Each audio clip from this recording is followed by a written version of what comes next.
अवांजी समातुन ताईं radio voice of Sindh London.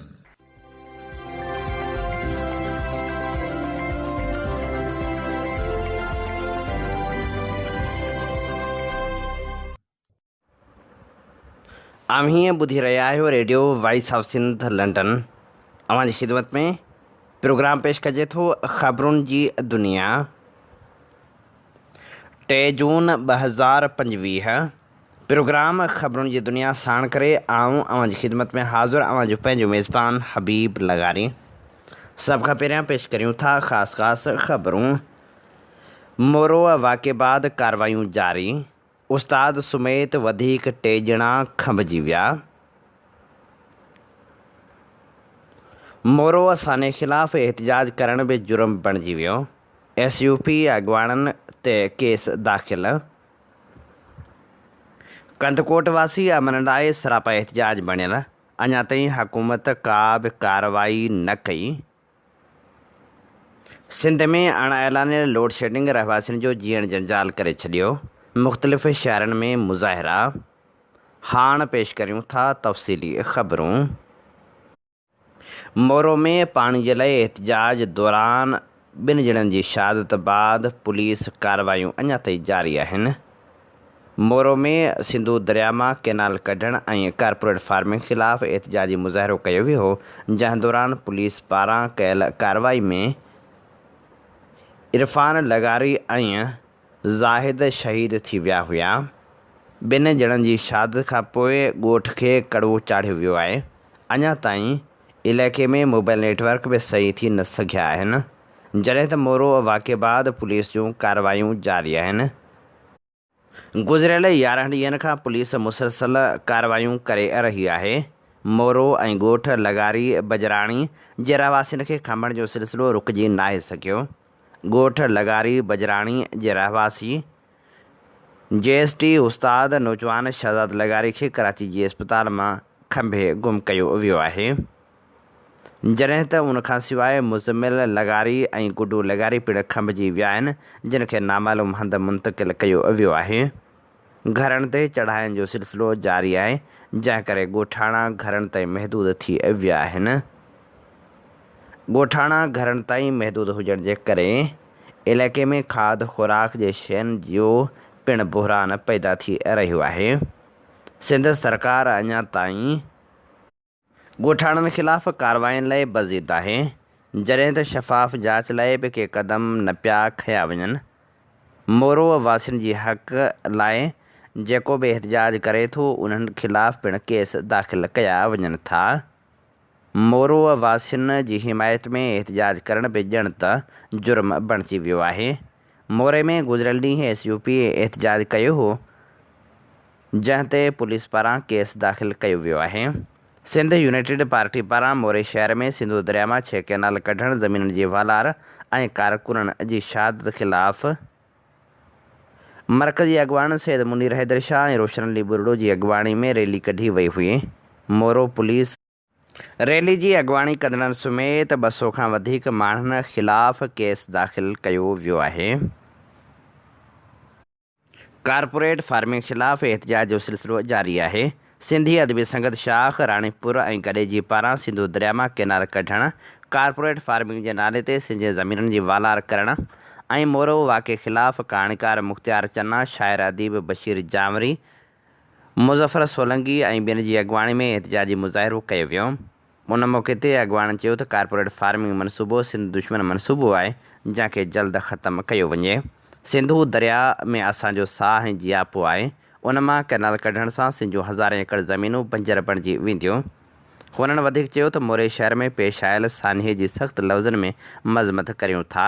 शहीदनि जे वारसनि सां ॾुख जो इज़हार करियूं था। असां मुतालबो कयूं था त मोरे सान्हे बाद गिरफ़्तार कयल मुज़ाहिरीन खे जल्द आज़ादु कयो वञे। एहतजाजी मुज़ाहिरे में डॉक्टर कादिर सोलंगी, सिकंदर खरल, मीर मोहसिन सोलंगी, उस्ताद मुजाहिद सोलंगी, कुर्बान गुल चन्ना ऐं ॿियनि पिणु शिरकत कई।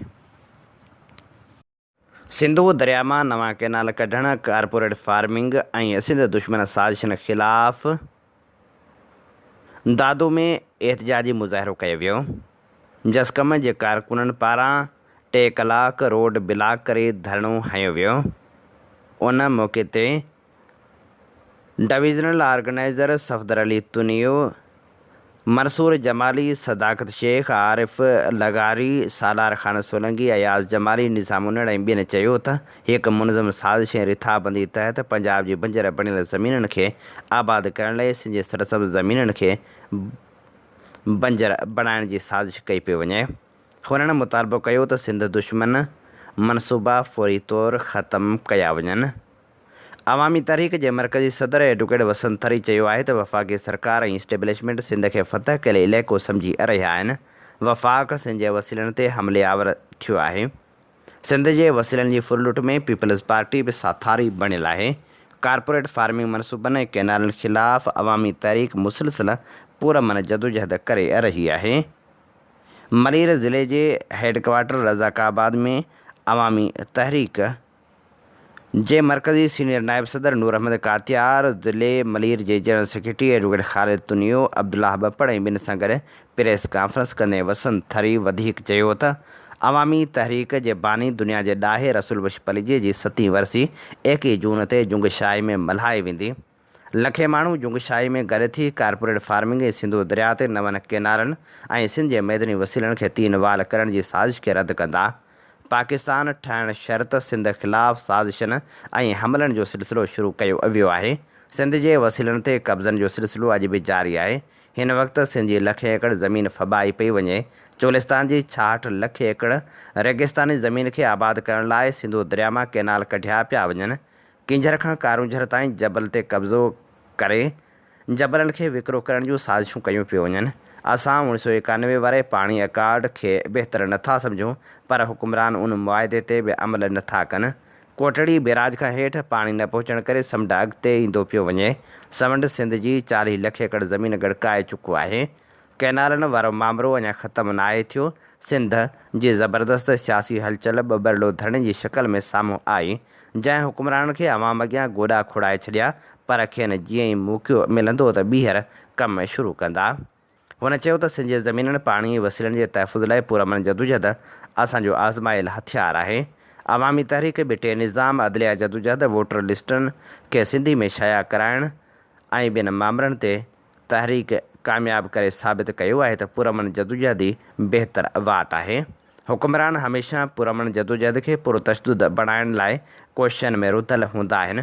हुन चयो त मुल्क में ठाहियल ॻुझो अटोलो सिंध खे लूटण ऐं फुरण लाइ तेज़ी सां अॻिते वधी रहियो आहे, जंहिं ख़िलाफ़ इल्म अकुल फ़हम सां मुतहद ऐं मुनज़म थी 21 जून ते सिंध जे ॾाहे रसूल बश पलीजीअ जी वरसी ते गॾु थी पंहिंजी ताक़त जो मुज़ाहिरो करे हुकुमरान सां ॿिट बणियल पीपल्स पार्टी खे ॿुधायूं त सिंध असांजी धरती आहे, जंहिंजी बका लाइ असां कंहिं बि क़ुर्बानी खां न केॿाईंदासीं।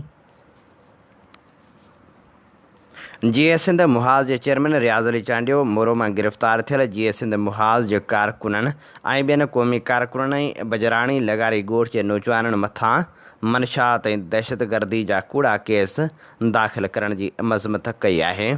हुन चयो आहे त हुकूमत बरबरे जो मुज़ाहिरो करे रही आहे।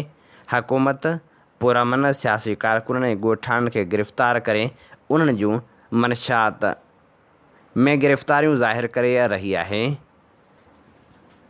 दरिया जे तहफ़ुज़ जी तहरीक ऐं ज़मीनुनि ते विलार ख़िलाफ़ सिंध जे माण्हुनि जो एहतजाज ऐं जदोजहद, जंहिं सॼी सिंध में इज़त ऐं मान माणियो हो ऐं सॼी सिंध लबेक करे उन पुरमन जदोजहद जो हिसो थी, पर पीपी सरकार ऐं मुल्क जा ताक़तवर सभु बदहवासी ऐं गुंडा राज ते लही आया आहिनि। उन गुंडा राज जी शुरूआत जबरी गुमशुद सां नवाबशाह मां शुरू थी, जिते इम्तियाज़ भट्टी ऐं सागर मलाह खे खणी गुम कयो वियो हो, पर पोइ मोरे में ॼणो क़यामत बर्पा कई वई ऐं सॼो हथरादू ड्रामो सरकार पाण करायो त पुरमन तहरीक जो ख़ात्मो कजे ऐं उनजे लाइ चइजे त हिते तशद्दुद थियो आहे ऐं तशद्दुद जी आड़ में हिनमहिल गुम थियल मोरे जा रहवासी ऐं ॻोठ बेजारान लिगारी जा उहे पोरियत उन्हनि खे खणी उन ते मनुष्यात जा केस दाख़िल कया विया आहिनि। जीएसएन महाज़ कराचीअ जा अॻवान जेके 19 मई ते खंया विया हुआ,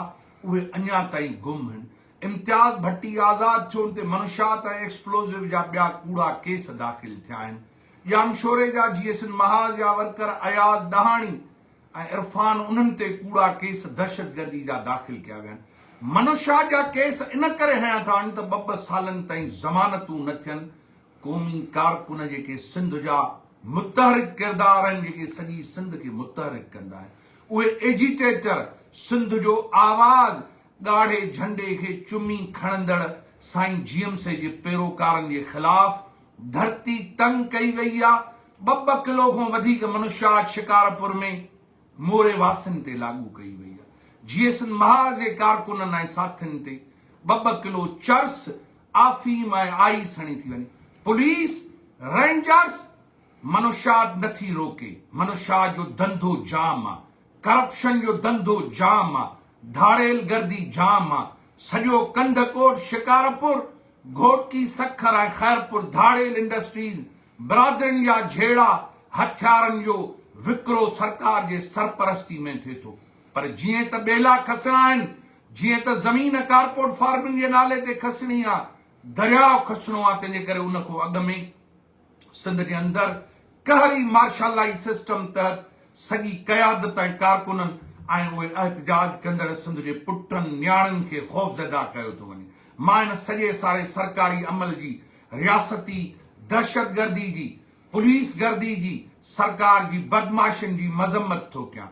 कानूनदाननि, GSN महाज जे साथियुनि, शहरनि ऐं बाशऊर सिंध जे माण्हुनि खे अपील कंदुसि त जिते जिते मोरे जा रहवासी खॼी विया आहिनि, उन्हनि ते मनुष्या जा केस आहिनि, कोर्टुनि में चैलेंज कयो, पुरमन एहतजाज कयो।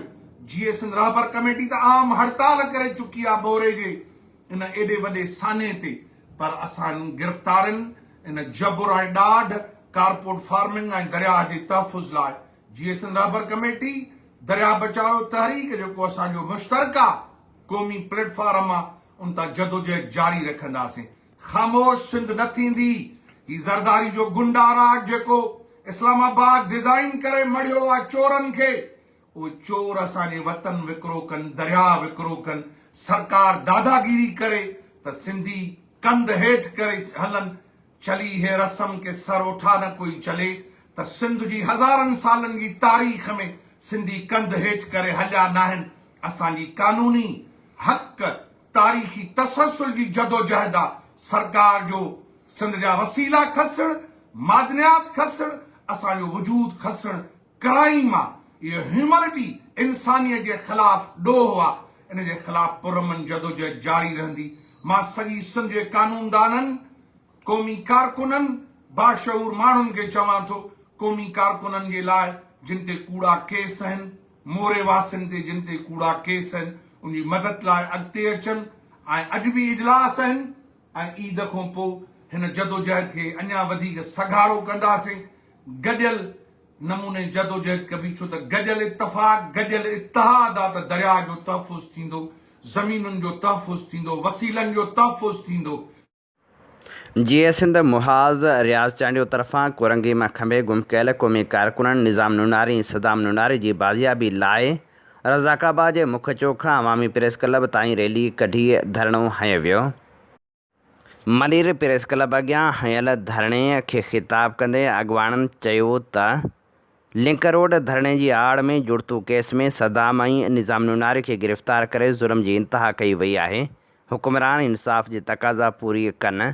अॻवान चयो त सिंध में सियासी कारकुननि खे अगवा करे खेनि कूड़ा केस हणी ख़ामोश कराइण जी कोशिश थी रही आहे, जेका जमहूरियत जे नाले ते राताहो आहे।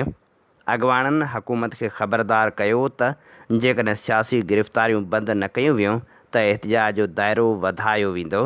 हुननि मुतालबो कयो त बेगुनाह क़ौमी कारकुननि खे फौरी तौरु आज़ादु कयो वञे, मोरो वाक़े जी शफ़ाफ़ जांच कराई वञे ऐं ॻोठ जो ग़ैरक़ानूनी घेराव फौरी तौरु ख़तमु कयो वञे। GSN क़ौमी पार्टीअ जे चेयरमैन नवाज़ खान ज़ौर बदीन प्रेस क्लब ते थियल हमले जी मज़म्मत कंदे चयो आहे त प्रेस क्लबूं मज़लूम माण्हुनि जो आवाज़ हूंदियूं आहिनि। प्रेस क्लब ते हमिलो हक़ सच जे आवाज़ खे दॿाइण जी साज़िश सम्झूं था। प्रेस क्लब ते हमिलो कंदड़ जवाबदार गिरफ़्तार कया वञनि। बदीन प्रेस क्लब जा साफ़ी सदाई हक़ ऐं सच जी वाट ते बीठल आहिनि, मज़लूम माण्हुनि जी तर्जमानी कंदा आहिनि। अफ़सोस सां चवणो पवे थो त सिंध में साफ़ी क़तल थियनि था। एतिरे क़दुरु जो शहीद जानमंद महर जा कातिल वॾे वक़्त ताईं आज़ादु हुआ। अज़ीज़ मेमण जा कातिल हथी न आया।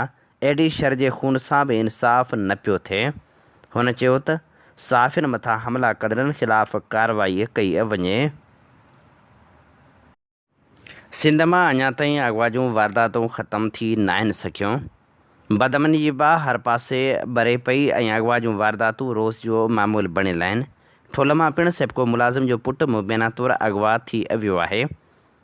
ठुल जे बी सेक्शन थाणे जी हद ॻोठ यारमंद सुमरो भरिसां सेप्को मुलाज़िम जो पुटु हथियारबंदनि हथां अगवा थी वियो। सेप्को मुलाज़िम ख़ादम हुसैन सुमरो जो पुटु ताहिर सुमरो ठुल ईंदे अब्दुल मनान हालेजवी जे मदरसे भरिसां मुबैना अगवा थी वियो आहे। नौजवान ताहिर सुमरो शहर अची रहियो हो त हथियारबंदनि रस्ते मां खेसि अगवा कयो। इतला ते नौजवान जे वारसनि बागड़ लाड़े वटि एहतिजाजी मुज़ाहिरो करे ठुल रोड ते धरणो हयो। मुज़ाहिरनि जो चवणु हो त नौजवान खे अगवा कयो वियो आहे पर पुलिस बेख़बर बणियल आहे। ॿिए तरफ़ पुलिस जो चवणु हो त नौजवान जे अगवा जो इतला मिलियो आहे, वधीक जांच करे रहिया आहियूं। जॾहिं त नौशहर फिरोज़ वासी पिणु हिरख जी अगवा थी वियो आहे, जंहिंजी वीडियो पिणु वायरल कई वई आहे ऐं वारसनि खां 50 लख भुंग तलब कयो वियो आहे। नौशहर फिरोज़ ज़िले जे ॻोठ ठट सोलंगी जो रहवासी नौजवान उर्ताणे आवाज़ ते हिरख जी अगवा थी वियो आहे। नौजवान बरकत सोलंगी खे सखर मां अगवा कयो वियो। संदसि पीउ आंदल सोलंगी मीडिया खे ॿुधायो त अगवा करण वारनि 15 ॾींहंनि खां 50 लख भुंग तलब कयो आहे। न ॾियण जी सूरत में खेसि नुक़सानु पहुचाइण जूं धमकियूं ॾेई रहिया आहिनि। ग़रीब मज़दूर आहियूं। SSP नौशहर फिरोज़ मदद करे। नौजवान खे मुबैना तौरु अगवा कंदड़नि ज़ंजीरनि सां ॿधे संसि वीडियोज़ ठाहे वारसनि खे मोकिली आहे, जंहिं ते तशदुद बि कयो पियो वञे, जेको वीडियो में साफ़ ज़ाहिर आहे। वारसनि चयो त असीं ग़रीब आहियूं, असांजे नौजवान जी आज़ादी लाइ क़दम खयां वञनि। ओबावड़े विच शहर जी सोनारा बाज़ार में कपिड़े जे दुकानदारनि अकरम मलिक, वहीद अख्तर, मुसवर मलिक पंहिंजी अदालत क़ाइमु करे दुकान ते कमु कंदड़ 18 वरहनि जे मुलाज़िम नौजवान फरहान मलिक ते मुबैना चोरी जो इल्ज़ाम हणी नौजवान जी तज़लील कंदे उनखे जूतनि जो हार पाराए ज़ंजीरनि सां जकड़े लिठियूं हणंदे सख़्त तशदुद करे शहर में बाज़ार जो गश्त करायो। इल्ज़ाम हेठि आयल नौजवान खे पुलिस हवाले करण बजाए बासर वटि वठी विया। सोशल मीडिया ते नौजवान जी तज़लील थियण वारी वीडियो पिणु वायरल थियण खां पोइ SSP घोटकी समीउल्लाह कलोड़े नोटिस वठंदे जवाबदारनि खे गिरफ़्तार करण जो हुकुम ॾिनो।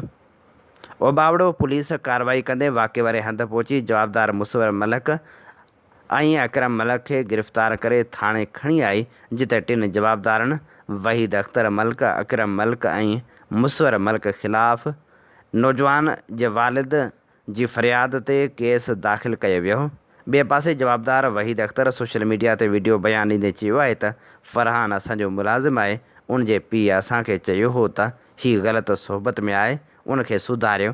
जंहिं बाद उनखे घर अंदरि पकिड़े ज़ंजीरनि सां जकड़े छॾियो हो, जंहिंखे असीं घर खां ॿाहिरि कढे आयासीं ऐं जिते फ़ोटू कढी वायरल कयो वियो आहे। मुतासिर नौजवान फरहान मलिक मीडिया अॻियां दाहींदे चयो त जवाबदार अकरम मलिक, वहीद अख्तर ऐं मुसवर मलिक मूंसां वॾी ज़्यादती कई आहे। मूंखे जूतनि जा हार पाराया विया आहिनि, ज़ंजीरनि सां जकड़े लिठियूं हणी बाज़ार में घुमायो वियो। मुंहिंजो को बि ॾोह न हुयो। जवाबदारनि खे सख़्त सज़ा ॾेई मूंखे तहफ़ुज़ फ़राहम कयो वञे। लाड़काणी शहर जे मुख़्तलिफ़ इलाइक़नि जे रहवासियुनि बिजली जी हथरादू लोड शेडिंग ख़िलाफ़ एहतिजाजी धरणो हयो। एम्पायर सब डिवीज़न ऑफिस ॿाहिरां एहतिजाजी धरणो हणी सेप्को ख़िलाफ़ सख़्त नारेबाज़ी कई वई। उन मौक़े ते UC चेयरमैन अब्दुल हफ़ीज़ सामटियो, शहीद भुट्टो अॻवान, बरकत अली मीराणी, शहबाज़ अली भुट्टो, सदाम जेसर, अली मोहम्मद लाहौरी ऐं ॿियनि चयो त सेप्को इंतिज़ामिया तरफ़ां एम्पायर सब डिवीज़न जी मुराद वाहण, हैदरी महले, एम्पायर रोड, अली गोहर आबाद, बैतुल माल कॉलोनी, लोहर कॉलोनी, रेशम गली, कोसर मिल समेत समूरनि इलाइक़नि में गर्मी में बि लोड शेडिंग कई वञे थी। 20 खां 22 कलाक थींदड़ लोड शेडिंग जे करे सख़्त परेशान आहियूं। हुननि मुतालबो कयो त फ़ौरी तौरु लोड शेडिंग जे ख़ात्मे लाइ क़दम खयां वञनि। PPHI सिंध पारां ज़िले ख़ैरपुर ऐं दादू जे वैक्सीनेटरनि खे बिला जवाज़ नौकरियुनि मां बरतरफ़ करण ख़िलाफ़ तालका सूबो देरो जे PPHI मुलाज़िमनि रूरल हेल्थ सेंटर राणीपुर जे मेन गेट खां रैली कढी OPD ब्लॉक अॻियां एहतिजाजी धरणो हयो। रैली में शरीक मुज़ाहिरीन जे हथ में नारे वारा प्ले कार्ड ऐं बैनर खयल हुआ। उन मौक़े ते अब्दुरज़ाक मेमण, वली मुहम्मद वसाण, मोहम्मद हनीफ़ मेमण, कुर्बान अली चना, अमीर बख़्श चना ऐं ॿियनि चयो त सिहत खाते सिंध ऐं PPHI सिंध मिली भगत करे असांखे बेगुनाह बेरोज़गार कयो आहे। हिन वक़्तु असीं ॿी कंहिं बि नौकिरी जी उमिरि खां बि वॾा थी विया आहियूं, जंहिंजे करे अप्लाई बि नथा करे सघूं। अहिड़ी अमल सां समूरी ज़िंदगी बेरोज़गार रहंदासूं। हुननि चयो त PPHI सिंध तोड़े सिंध हुकूमत कंहिं बि मुलाज़िम खे बग़ैर कंहिं सबब जे नौकरी तां बरतरफ़ न कयो आहे। हिक ई वक़्त में ज़िले जा 94 वैक्सीनेटर बिना सबब नौकरी मां फ़ारिग़ कया विया आहिनि। ईद अचण वारी आहे। असांजे घरनि में फाका कशी वारी सूरतहाल आहे। असीं बुख काटण ते मजबूर आहियूं। हुननि मुतालबो कयो त फौरी तौर ते असांखे बहाल कयो वञे, ॿी सूरत में असां अदालत जो दर खड़काईंदासीं। नौशहर फिरोज़ में मंगणहार बिरादरी जे माण्हुनि धीअ जी बाज़ियाबी लाइ औरतुनि ऐं ॿारनि समेत एहतिजाजी मुज़ाहिरो कयो। उन मौक़े ते बेहराम मंगणहार, निसार गफ़ार ऐं यास्मीन मंगणहार अलामती बुख हड़ताल पिणु कई। नारी जे वालिद बेहराम मंगणहार मीडिया अॻियां दाहींदे चयो त 5 साल अॻु मूं पंहिंजी न्याणी फरज़ाना मंगणहार जी शादी सूबो देरो वासी नौजवान इम्तियाज़ सां कराई हुई। 1 महीने खां मुंहिंजी न्याणी खे गुम कयो वियो आहे, जंहिंजो को बि ॾस पतो न पियो ॾिनो वञे। शक आहे त मुंहिंजी धीअ फरज़ाना खे हिन मवाली मुड़ुस विकिरो करे छॾियो आहे या खेसि अगवा कयो वियो आहे। हुननि मुतालबो कयो त फौरी तौर ते न्याणी खे बाज़ियाब करायो वञे। ककड़ भरिसां छंडण मोरीअ जी नई सिर तइमीर ऐं वधंदड़ बदमनी ख़िलाफ़ एहतिजाजी धरणो हंयो वियो। ककड़ में गाज डैम समेत काछे जे सवें ॻोठनि खे मिलाईंदड़ छंडण जी टुटल पुल जी नई सिर बहाली ऐं वधंदड़ बदमनी ख़िलाफ़ एहतिजाजी मुज़ाहिरो कयो वियो, जंहिंजी अॻवाणी इज़हारुल हक़ सिद्दीकी, इमदादुल्ला सिंधी, शाबान लगारी, सैफुल्ला फारूकी ऐं ॿिया करे रहिया हुआ। उन मौक़े ते इंतज़ामिया ख़िलाफ़ सख़्त नारेबाज़ी कई वई। एहतिजाज कंदड़नि चयो त 1.5 महीनो अॻु गाज डैम थरड़ी जादू शहीद ऐं काछे जे सवें ॻोठनि खे मिलाईंदड़ वाहिद छंडण ते पुल आहे, जंहिंसां सवें ॻोठाण जो दादू ऐं ककड़ शहर ॾांहुं ज़मीनी राब्तो आहे, जेका ज़बून हाली सबबि मुकमिल तौरु टुटी पई हुई, जंहिंजो अञा ताईं ज़िले इंतज़ामिया पारां नए सिर अॾावत लाइ को बि क़दम नाहे खंयो वियो। पुल जे टुटण दौरान नाकारा पुल जे मथां केतिरा ई ॻोठाणा हेठि किरी ज़ख़्मी पिणु थिया आहिनि, जॾहिं त हिकु ॼणो हयाती पिणु वञाए वेठो आहे। हुननि मुतालबो कयो त टुटल पुल छंडण जी नए सिर बहाली ऐं अमन अमान जी बहाली लाइ जोगा क़दम खणी अवाम खे सहूलियतूं ॾिनियूं वञनि।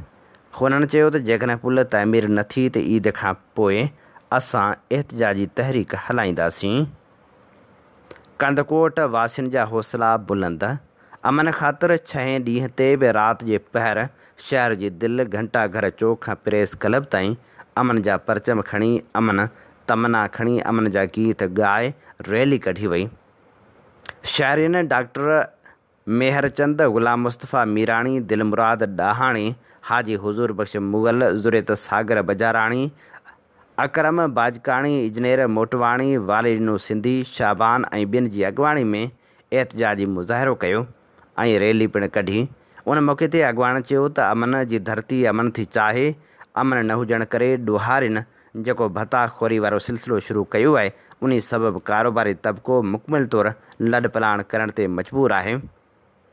भारत जा रस्ता बंदि हुजण करे हिंदू वापारी कराची हैदराबाद सखर लॾपलाण करे रहियो आहे। कंदकोट जी तबाही ते हुकूमत का बि नोटिस वठण लाइ तयारु नाहे। हुननि मुतालबो कयो त फौरी तौर ते कंदकोट ऐं भरपासे वारनि इलाइक़नि में अमन क़ाइमु करायो वञे। नवाबशाह जी B सेक्शन थाणे जी हद टेवाटर सुई गैस स्टाप जे रहवासियुनि बागड़ी बिरादरी जे माण्हुनि 10 दर्जे जे शागिर्द सरीचंद जे गुम थियण ख़िलाफ़ मर्दनि ऐं औरतुनि समेत एहतिजाजी मुज़ाहिरो कयो। शागिर्द जे वालिद कुंवर राम बागड़ी ऐं अमड़ शहज़ादी लखमीर चंद जीवणी ऐं ॿियनि एहतजाजी मुज़ाहिरो कंदे मीडिया सां ॻाल्हायो त सुबुह असांजो छोकिरो घरां निकिरी शयूं खपाइण नवाब शइ वियो, जेको अञा ताईं वापसि घर नाहे पहुतो। असांखे ॻोल्हा बावजूदि संदसि पतो न पियो पवे। असांखे शक आहे त असांजे पुट खे अगवा कयो वियो आहे। हुननि मुतालबो कयो त फौरी तौर ते असांजे नीगर जी बाज़ियाबी लाइ क़दम खयां वञनि। सिंधी अदबी संगत औरत शाख कराची जी पहिरीं सालगिरह वॾे जोश ऐं जज़्बे सां मल्हाई वई। सालगिरह जे मौक़े ते कोठायल तक़रीब में शाख जे मेंबरनि वॾे अंग में शिरकत कई ऐं सिंधी अदबी संगत जी औरत शाख कराची सां मुहबत जो इज़हार कयो वियो। गरजाणी में नामियारी लेखिका नूरुल हुदा शाह ऐं डॉक्टर सहर इमदाद शरीक थियूं। कराची जे राब्ता सेक्रेटरी राशिद लखमीर ऐं सिंधी अदबी संगत जे मरकज़ी सेक्रेटरी नूर चाकराणी पिणु शिरकत करे साथियुनि जो हौसलो वधायो। शाख जी सेक्रेटरी डॉक्टर आबदा गांघरो 1 साल जी कारकर्दगी रिपोर्ट पेश कई। राशिद लखमीर जंहिंखे साराईंदे चयो त सिंधी अदबी संगत जी तारीख़ में औरत शाख कराची तमामु सरगर्म शाख तौरु पंहिंजी धार सुञाणप कराई आहे। नामियारी लेखिका नूरुल हुदा शाह खे दरख़्वास्त आहे त हूअ आर्ट काउंसिल कराची में औरत शाख जे गरजाइण लाइ का जाइ ॾियारण में सहकार करे। सिंधी अदबी संगत जे मरकज़ी सेक्रेटरी नूर चाकराणी मुबारकबाद ॾींदे चयो त शाख तमामु बहितरीनु कमु करे रही आहे। 22 जून ते मरकज़ी काउंसिल जो इजलास रखियो वियो आहे ऐं उन इजलास में औरत शाख कराची खे पको इल्हाक़ मिली वेंदो। डॉक्टर सहर इमदाद चयो त शाख जे गरजाणी ॾिसी मां सोचां पई त मां अॼु ताईं कंहिं मीटिंग जो हिसो न थियण ते अचरज में आहियां। नूरुल हुदा शाह चयो त लिखो ऐं लिखंदियूं रहो ऐं उहो लिखो जेको अव्हां जे अंदरि जो आवाज़ु आहे। उन लाइ माण्हुनि जे ॻाल्हियुनि जी परवाह न करियो। दादू जे काछे वारे शहर वाहीपांधी में लाइब्रेरी जे क़याम लाइ शागिर्दनि सियासी समाजी अॻुवाणनि पारां जमाली पंप खां अल मुर्तज़ा चौक ताईं एहतिजाजी रैली कढी वई। एहतिजाजी रैली में शागिर्दनि समेत शहरियुनि सियासी समाजी अॻुवाणनि वॾे अंग में शिरकत कई। उन मौक़े ते रहमान रोस्तमाणी, ज़करिया रोस्तमाणी, यूसुफ जमाली, आकाश रोस्तमाणी, वहीद लगारी, बादशाह लगारी, सफदर रोस्तमाणी, माजिद बिरहमाणी, मियादाद बिरहमाणी, यामीन ऐं ॿियनि चयो त वाहीपांधी शहर तालीम जे हवाले सां अॻिते वधण जे बावजूदि बुनियादी इल्मी सहूलत यानी पब्लिक लाइब्रेरी खां महरूम आहे। लाइब्रेरी इल्म जो मर्कज़ हूंदी आहे। हुननि मुतालबो कयो त फौरी तौर ते लाइब्रेरी क़ाइमु कई वञे त जीअं हितां जा माण्हू लाइब्रेरी मां फैज़याब थी सघनि। लाड़काणे ज़िले जे ॿिए नंबर वॾे शहर बाडह खे तालके जो दर्जो ॾियारण लाइ बाडह तालका मूवमेंट पारां मुसलसल एहतिजाजी तहरीक हलंदड़ आहे। बाडह मीडिया हाउस खां टाउन हॉल ताईं रैली कढी एहतिजाजी मुज़ाहिरो कयो वियो। बाडह तालका मूवमेंट जे डिप्टी कन्वीनर ज़ेब अली सारियो जी अॻुवाणी में निकितल एहतिजाजी रैली में शहर जे सियासी समाजी अॻुवाणनि वॾे अंग में शिरकत कई। अली अनवर अस्करी, कामरेड मोहम्मद अली खुश्क, असगर नूंडारी, मौला बख्श फिलपोटो, मुर्तज़ा गोपांग, बख्शल मगसी, मेहरान राजपर, नूर अहमद हिस्पाणी, हसन कलोड़ो, मोहम्मद अमीन सियाल, सराई सोढो सोलंगी, वकार सिंधी, ज़ाहिद पठाण, लियाकत खोखर, फ़ैद मीराणी ॿिया पिणु एहतिजाज में शरीक थिया। उन मौक़े ते ख़िताब कंदे अॻुवाण चयो त बाडह तालको असां शहर वासियुनि जो आइनी बुनियादी हक़ आहे जेको मुसलसल 6 सालनि खां पीपल्स पार्टी हुकूमत असांखे ॾियण खां कन लाटार करे रही आहे। बाडह शहर जे माण्हुनि हमेशह इलेक्शन मुहिम दौरान पीपल्स पार्टी उम्मीदवारनि खे वोट ॾेई इक़्तिदार ताईं पहुचायो आहे, पर हुननि इक़्तिदार में अचण खां पोइ वाइदा विसारे छॾिया आहिनि। हुननि अञा ताईं बाडह शहर खे तालके जो दर्जो बि नाहे ॾिनो। हुननि मुतालबो कयो त फौरी तौर ते बाडह खे तालके जो दर्जो ॾेई ऑफिसूं क़ाइमु कयूं वञनि त जीअं असीं परेशानियुनि खां बची सघूं। गुजे भरिसां जाम ब्रांच में 3 महीननि खां पाणी न पहुचण जे करे यूसी जा रहवासी मुकमल तौर ते पाणी लाइ परेशान आहिनि। सवें ॻोठनि जा माण्हू पाणी लाइ दरबदर थी रहिया आहिनि। लाॻीतो पाणी बंदिश सबबि आबादगारनि खे पिणु किरोड़ें रुपयनि जो नुक़सानु थी रहियो आहे। मच्छी जा तलाउ सुकी वञण करे फिश फार्मनि खे पिणु लखें रुपयनि जो नुक़सानु थियो आहे। चूंडियल नुमाइंदनि कामरुनि ख़ामोशी इख़्तियार करे वरिती आहे, जॾहिं त आबादगारनि जो चवणु आहे त महीने खां पाणी फुड़ेले सिकी विया आहियूं। गुज़िरियल सीज़न में पाणी जी खोट करे आबादी न थी सघी हुई। हिन सीज़न में बि असांखे पाणी न ॾेई परेशान कयो पियो वञे। हुननि चयो त असांखे पंहिंजे हिसे जो पाणी फौरी तौरु ॾिनो वञे त जीअं फसल सड़ण ऐं सुकण खां बची सघे। मटियारी में पिणु कारपोरेट फार्मिंग ख़िलाफ़ एहतिजाजी रैली कढी वई हुई। कारपोरेट फार्मिंग सिंधु दरिया मां गैर क़ानूनी तौरु कैनाल कढणु, सिंध जे वसीलनि जी वालार, धरती ते यलगार ऐं धारियुनि जी आबादकारी ख़िलाफ़ एहतिजाजी रैली कढी वई हुई। एहतिजाजी मुज़ाहिरे ऐं रैली जी अॻुवाणी एहसास मीरल, अदल सोलंगी ऐं ॿिया करे रहिया हुआ। उन मौक़े ते अॻुवाणनि ॻाल्हाईंदे चयो त सिंध सां मुसलसल ज़्यादतियूं कयूं पियूं वञनि। सिंध जी ज़मीन ते सभ खां पहिरियों हक़ बेज़मीन हारियुनि जो आहे। सिंध जूं ज़मीनूं बेज़मीन हारियुनि खे ॾिनियूं वञनि ऐं उन सां गॾोगॾु सिंधु दरिया मां कैनाल कढण वारियूं साज़िशूं बंदि कयूं वञनि। सिंध जूं लखें एकड़ ज़मीनूं कंपनी वारनि खे भुॻड़नि मुठ में ॾेई मारूड़नि सां ज़ुल्म कयो पियो वञे। सिंध वासियुनि सां नाइंसाफ़ियूं जारी आहिनि। सरकारी पियल ज़मीनूं मक़ामी हारियुनि खे ॾिनियूं वञनि। सिंध खे बंजर बणाए चोलिस्तान खे आबाद करण वारो सिलसिलो बंदि कयो वञे। हीअ असीं अव्हांजी ख़िदमत में पेश करे रहिया हुआसीं ख़बरूं। इन ते ई प्रोग्राम ख़बरुनि जी दुनिया जो वक़्तु पुॼाणी ते पहुचे थो। पंहिंजे मेज़बान हबीब लगारी खे ॾींदा इजाज़त। जॾहिं पेर तेॾहिं ख़ैरु। अवां जी समातुनि ताईं radio voice of Sindh London